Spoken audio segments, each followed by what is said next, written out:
आज का ये एपिसोड शुरू करने से पहले एक छोटी सी बात। क्या आप भी अपना पॉडकास्ट बनाने की सोच रहे हैं? तो एंकर ट्राई कीजिए। ये पॉडकास्ट बनाने का सबसे आसान तरीका है। नंबर 1, ये फ्री है। नंबर 2, इसमें कई सारे ऐसे टूल्स हैं जो आपको अपने फोन और कंप्यूटर पर रिकॉर्ड और एडिट करने की फैसिलिटी देते हैं। नंबर 3, आप अपने पॉडकास्ट को डिस्ट्रीब्यूट भी कर सकते हैं, जिससे इसे स्पॉटिफाई और दूसरे प्लेटफॉर्म पर सुना जा सके। तो डाउनलोड कीजिए फ्री एंकर ऐप या विजिट कीजिए anchor.fm पर अपना पॉडकास्ट स्टार्ट करने के लिए। ये तो थी एक छोटी सी जानकारी, और अब शुरू करते हैं एपिसोड का सिलसिला। तो आज के एपिसोड में लीजिए सुनिए सूर्यकांत त्रिपाठी निराला के लिखे उपन्यास प्रभावती का भाग 30, मेरी यानी समीर गोस्वामी की आवाज में। धोबी और धोबिन से मिलकर भरसक जल्द लौटने का कॉल कर भौजी के साथ राम सिंह विदा हुआ।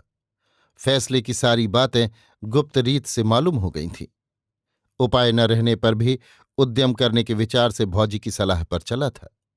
यों राम सिंह विद्या की खोज करना चाहता था। एकांत में उसने भौजी से कहा भी था कि उसके बिना उसका जी मसोस रहा है। सुख में पली थी, अब न जाने कैसे दुख झेलती हो। भौजी ने स्नेह के स्वर में कहा था कि धैर्य रखना ठीक है, जबकि मिलने का वादा बदा जा चुका है। जब पहले पहल बारिश होती है तब दुनिया भर के कांटे बढ़ते हैं। उस समय तैरकर पार करने के बनिस्बत नदी का बहाव देखते रहना ज्यादा अच्छा है। कहीं कांटे में उलझ गए तो फिर जिंदगी भर के लिए पार रह ही जाता है, धारा ही धारा जान पड़ता है। फलतः राम सिंह ने भाभी की वश्यता स्वीकार की। सोचा एक दूसरी अभिज्ञता होगी। इतना नाम सुना है, कुछ काम भी देखूं। चूंकि प्रभावती का पता न था और पता लगाकर लालगढ़ की रक्षा करते देर हो रही थी, ऐसे ही मनवा जाकर लौटते लौटते महेश्वर सिंह लालगढ़ दाखिल हुए जा रहे थे। कुछ पेशबंदी न हो रही थी, इसलिए यमुना ने सीधे लालगढ़ चलने की सलाह दी। यथा समय तैयार 2 घोड़े स्वामी जी के डेरे पर मिले। यमुना और राम सिंह भक्तिपूर्वक स्वामी जी से विदा लेकर चले। काफी दूर निकलकर विश्राम के लिए दोनों उतरे। घोड़ों के दाना पानी का प्रबंध किया। सायिक सेवा के लिए नौकर बुला लिया। स्नान भोजन कर दोनों ने कुछ काल आराम किया। एकांत देखकर राम सिंह ने पूछा, भाभी, हम 2 आदमी 10,000 का सामना करेंगे? यमुना सोच रही थी, बोली, क्यों, तुम 2 आदमियों ने 10 लाख का सामना कैसे किया? वो तो चाल थी। ये कौन ढाल तलवार लेकर लड़ने जा रहा है? भाभी, तुम कितने आदमियों का सामना कर सकती हो? अकेली? हां, 1 आदमी का। बेवकूफ की तरह देखता हुआ राम सिंह बोला, लेकिन तुमने भाई साहब को थोड़े आदमियों की मदद से छुड़ाया था। वो और बात थी, सूझ भी लड़ाई में कभी कभी नक्शा बदल देती है। इस मामले में कुछ सूझा? हाँ, देखो बताती हूं। जाओ, थोड़ा थोड़ा रंग सब तरह का खरीद लाओ। कूचियां भी 3-4, कम से कम 1। भाभी तस्वीर खींचेंगी, सोचकर राम सिंह बहुत खुश हुआ। ये विद्या वो भी जानता है। बड़ा आग्रह हुआ कि भाभी का हाथ देखें। मन में तरह तरह से सोचता हुआ चला। जहां टिके थे वहां से बाजार निकट था। चित्र खींचने का सारा सामान, प्यालियां, कूची, रंग, पत्र खरीद लिए। फिर यथारीत सब तैयार कर भाभी के सामने रखा और शिष्य की तरह आग्रह से देखने लगा। यमुना ने करुणा से भरी हुई एक मूर्ति पत्र लिखकर नामाक्षरों के नीचे अंकित की। राम सिंह देखकर मुग्ध हो गया। आत्मसंप्रदान के स्वर से बोला, भाभी, इस दूसरे पत्र में भाई साहब की एक तस्वीर खींचकर अपने यथार्थ हस्ताक्षरों से एक पत्र लिखो। मैं सोने में मढ़कर बाह में बांधूंगा। प्रसन्न होकर यमुना राम सिंह का आग्रह पूरा करने लगी। ऊपर बहुत जल्द बड़ी सफाई से वीर सिंह की वो मूर्ति खींची जो उसने पहले पहले देखी थी। फिर प्रणय पत्र के तौर पर एक भावपूर्ण पत्र लिखकर नीचे कुमारी त्रियामा स्वाक्षर कर दिया। आनंद से पुलकित होकर राम सिंह नम्र भाव से खड़ा रहा। फिर दोनों हाथों पत्र लेकर मस्तक पर रखकर पूर्ण भक्ति प्रीत की दृष्टि से देखा।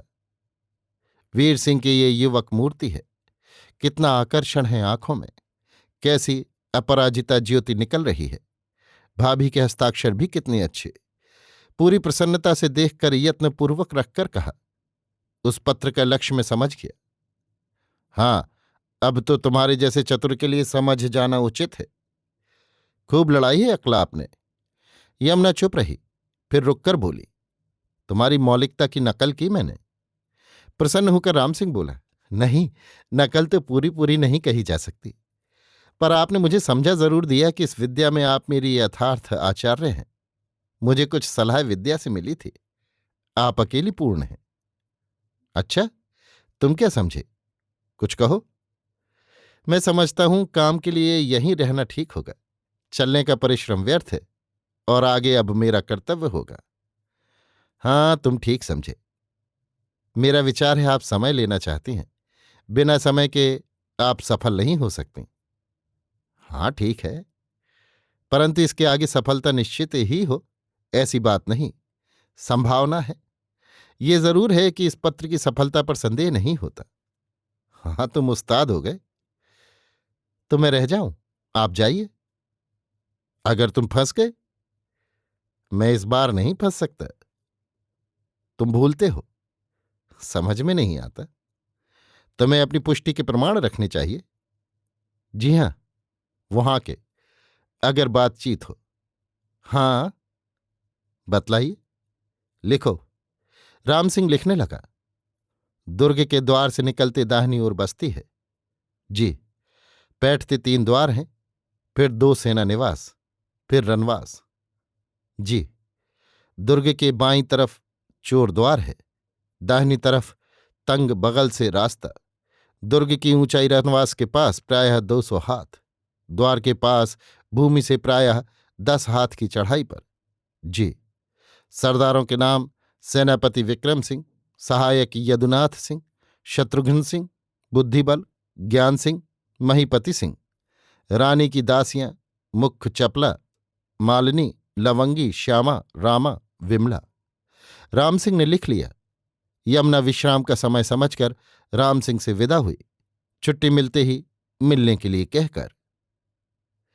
अभी आप सुन रहे थे सूर्यकांत त्रिपाठी निराला के लिखे उपन्यास प्रभावती का भाग 30 मेरी यानी समीर गोस्वामी की आवाज में।